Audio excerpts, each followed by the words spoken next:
Hello everyone, I'm Dr. Jim Paharik, the Director of the National Catholic Center for Holocaust Education at Seton Hill University. And today I'll be giving you a brief tour of our center. And I wanted to start with these wonderful banners that were created by the School of Fine Arts as part of what we call the Question Marker Project. And in this project, we asked members of the Seton Hill community, students, faculty, and staff to pose their most important questions about the Holocaust. And then the art program has turned them into works of art, including these banners. So as we go through our tour, you will see other examples of our Question Marker Project and other resources and works of art that are part of our center. Well, here we are in the main office of the center. Our center was founded in 1987 by two of our Sisters of Charity of Seton Hill, Sister Gemma Del Duca and Sister Noel Kernan. And on the shelf behind me, you can see some of the awards and plaques and honors that the center has received over the years.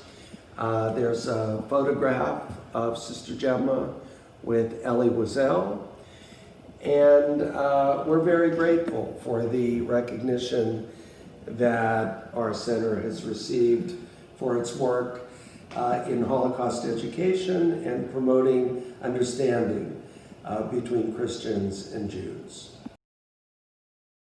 Well, here are some additional examples of artwork in the center.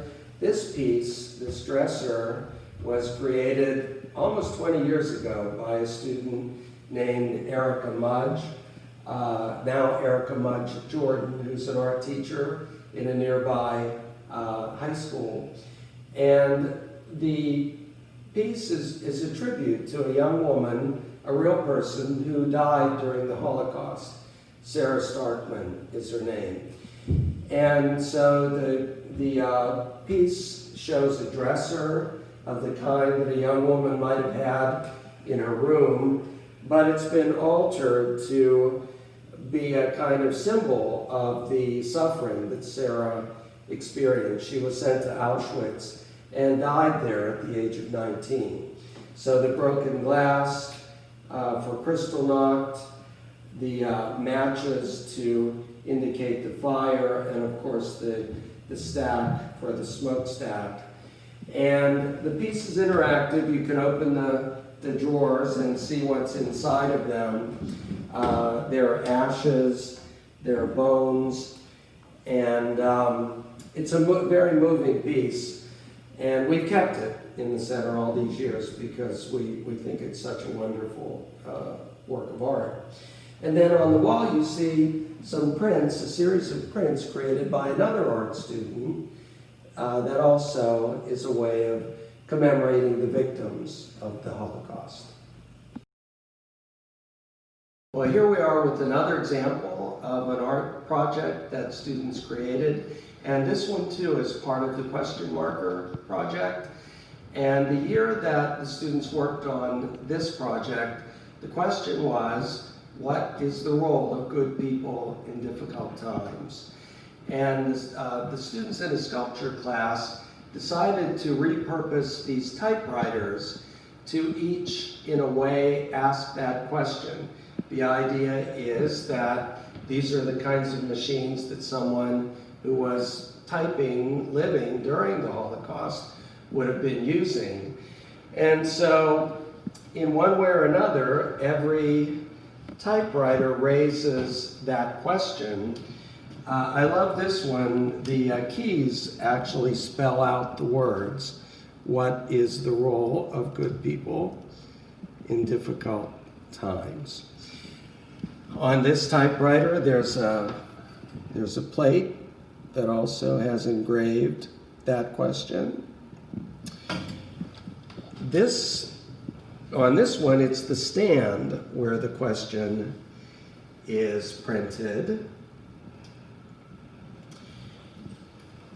And then this typewriter has the question right here. And on this one, it's engraved on the plate. And so the original idea was to make this process interactive. And so we have added this very modern machine so that people who visit the center can ask their questions about the Holocaust, and we keep a record of those right here on the computer. Well, here we are in the conference room and reading room at the center. And this room includes our collection of works about both Jewish-Christian dialogue and the history of the Holocaust. And it also contains some of the works that we're most proud of, which are our own publications. Every couple of years, we host an international conference, and out of that conference comes a book of proceedings. So you can see a couple of them here. This is actually our most recent one, Women, the Holocaust and Genocide, that was edited by Carol Rittner. You also can see next to it the pamphlets that we produce based on the Nostra Aetate Award. This is an award given to scholars who have done the most to promote Jewish-Christian understanding. So the pamphlets include works by Father John Paharik, Dr. Eugene Fisher, and there are others in the series as well. So any of these works is available by contacting our center. So with that, we will conclude our tour today of the center. I hope that you'll join us either in person here at Seton Hill or online. We're very much doing social media these days, so you can follow us on Facebook, Instagram, and Twitter, or also visit our website on the overall website of Seton Hill University. So thank you for being part of our tour today, and have a wonderful day.